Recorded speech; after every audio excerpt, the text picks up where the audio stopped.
ವೇದಿಕೆ ಮೇಲಿರುವಂತಹ ಎಲ್ಲ ಶಿಕ್ಷಕರಿಗೂ ನನ್ನ ನಮಸ್ಕಾರಗಳನ್ನು ತಿಳಿಸುತ್ತಾ, ಇಂದು ಸ್ವಾಮಿ ವಿವೇಕಾನಂದರ ಒಂದು ದಿನಾಚರಣೆ, ಸ್ವಾಮಿ ವಿವೇಕಾನಂದರ ಹುಟ್ಟಿದ ದಿನ. ಈ ದಿನವನ್ನು ನಾವು ಯುವಕರ ದಿನಾಚರಣೆ ಎಂದು ಆಚರಣೆ ಮಾಡುತ್ತಾ ಬಂದಿದ್ದೇವೆ. ಯುವಕರ ದಿನಾಚರಣೆ, ಸ್ವಾಮಿ ವಿವೇಕಾನಂದರಿಗೆ ಯುವಕರೆಂದರೆ ತುಂಬಾ ಪ್ರೀತಿ. ಅದಕ್ಕೋಸ್ಕರ ಅವರ ಹುಟ್ಟಿದ ದಿನವನ್ನು ಯುವಕರ ದಿನಾಚರಣೆ ಎಂದು ಆಚರಣೆ ಮಾಡ್ತಾ ಬಂದಿದ್ದೇವೆ. ಸ್ವಾಮಿ ವಿವೇಕಾನಂದರು ಒಂದು ಮಾತು ಹೇಳಿದ್ದಾರೆ, ಅದೇನೆಂದರೆ ಏಳಿ ಎದ್ದೇಳಿ ಗುರಿ ಮುಟ್ಟುವವರೆಗೂ ನಿಲ್ಲದಿರಿ ಅಂತ ಮಹಾನ್ ವ್ಯಕ್ತಿ ಸ್ವಾಮಿ ವಿವೇಕಾನಂದರು.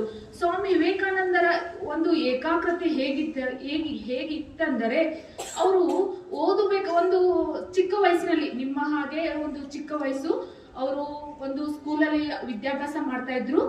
ಆಗ ಅವರು ಒಂದು ಮರದ ಕೆಳಗೆ ಕುಂತ್ಕೊಂಡು ಓದ್ತಾ ಇದ್ರು, ಅಭ್ಯಾಸ ಮಾಡ್ತಾ ಇದ್ರು. ಅವ್ರ ಮೈ ಮೇಲೆ ಒಂದು ಹಾವು ಹರಿದು ಹೋಗುತ್ತೆ. ಆಗ ಅವರಿಗೆ ಲಕ್ಷ್ಯ ಇರುವುದಿಲ್ಲ, ಅಂದ್ರೆ ಅಷ್ಟೊಂದು ಓದುವುದರಲ್ಲಿ ಅವರಿಗೆ ಏಕಾಗ್ರತೆ ಇತ್ತು. ಓದ್ಬೇಕಾದ್ರೆ ಅವರ ಮೈ ಮೇಲೆ ಬೆಂಕಿ ಬಿದ್ರು ಕೂಡ ಅವರಿಗೆ ಬೇರೆ ಕಡೆ ಲಕ್ಷ್ಯ ಹೋಗ್ತಿರ್ಲಿಲ್ಲ.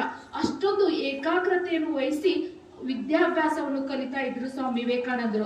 ಅದೇ ರೀತಿ ಈಗಿನ ಮಕ್ಕಳು ಕೂಡ ಅದೇ ರೀತಿ ಒಂದು ಏಕಾಗ್ರತೆಯಿಂದ ಓದ್ಬೇಕು.